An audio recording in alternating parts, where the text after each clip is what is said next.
Hey everybody, welcome back to Bible Hump the Duns. Today we're in Mark chapter 3. Let's get started. Okay, so we're continuing on our reading through Mark as we learn how to be followers of the way. We're looking at God specifically in this book, God the Son, as we watch him walk through life on earth. He's living out the way that we're supposed to live. He is our example.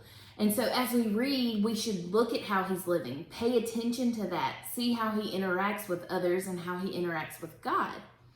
In Mark 3 today, we read about the Pharisees that are still following Jesus around. They're trying to catch him sinning. And of course, he doesn't. The only thing they catch him doing is breaking those man-made rules they have.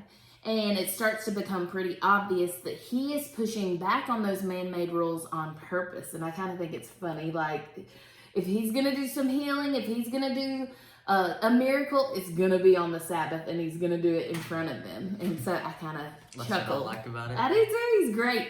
But he wants them to see their error. These people, the Pharisees, the rule followers, which I can talk about them like that because a lot of times that can be my own struggle. They are more worried about following their own checklist than they are about following God. But what we see here in how Jesus lives, we see that he forgives and he loves those people who go against him and even personally attack him. And we will see this more and more as we read through the gospel. He sees through their ugly actions and he understands even better than they do why they're acting that way, why they are attacking him.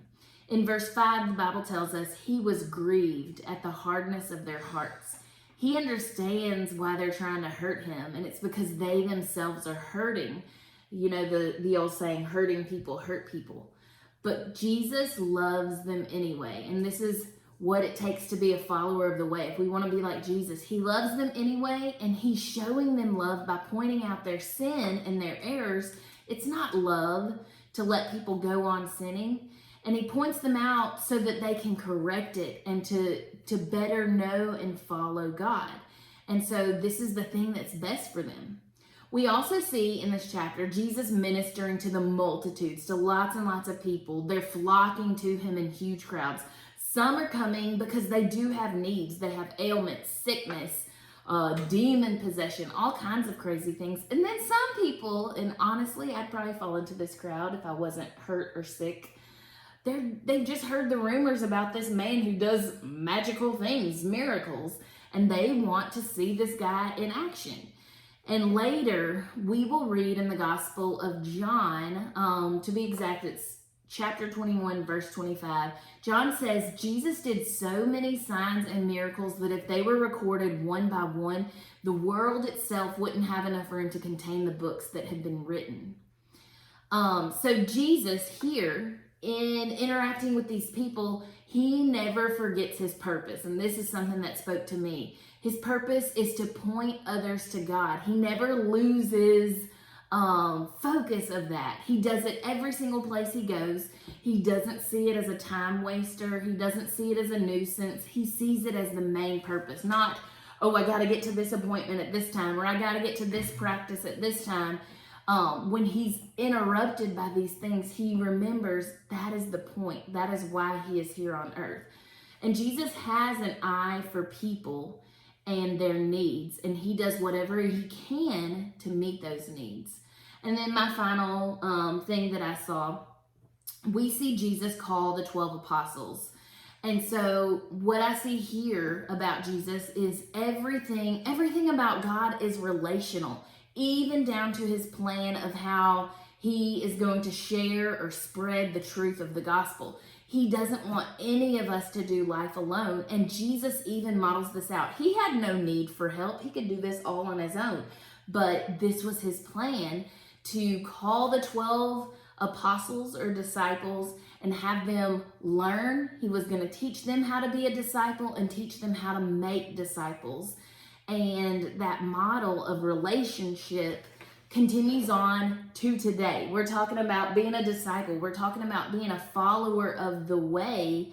And we are disciples who want to be disciple makers who make disciples. I know that sounds like a tongue twister, but I think you get what I'm saying. Jax, what was your takeaway from this chapter today? Okay, so I like Mark's word choice that he used when Jesus healed the crippled man's hand.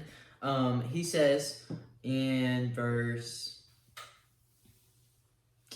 Please 5, verse 5, after looking around at them with anger, he was grieved at the hardness of the hearts and told the man, stretch out your hand. So he stretched it out and his hand was restored. So I like that last word right there, the word restored. And so Mark, he didn't say healed because think about a sports injury or any kind of injury. If you injure yourself and you get healed over time, it's never going to be fully healed. You're still going to have some kind of long-lasting effect. But this word right here means restored, which means that it was replenished and it was made the best it could be. So when Jesus gave him his hand back, it wasn't like a prosthetic. It was like the real deal, and he probably had the best hand in that whole temple that day. So I really like that. I like that too. I like that we see in the restoration, like when you heal from an injury or something, it leaves a scar. Maybe the tissue isn't connected back the same way. There may be scar tissue even inside your body. And so I love that, pointing out that he didn't just heal them. He didn't just do, basic work that would still be a miracle, but he restored them to even better than they were. And so as followers of the way, we can take the example that Jesus leaves people better than they were before. Do we leave people better than than before they were in our lives or came across our path? I'm sorry, I'm a little distracted by them behind me. But I just want you to, as you read through, how can you be a follower of the way? What example did you see in Jesus's life that teaches you how to be a follower of the way? Think about that. Share that with us. We want to learn from you guys. And thank you for joining us today. We'll see you tomorrow. Bye.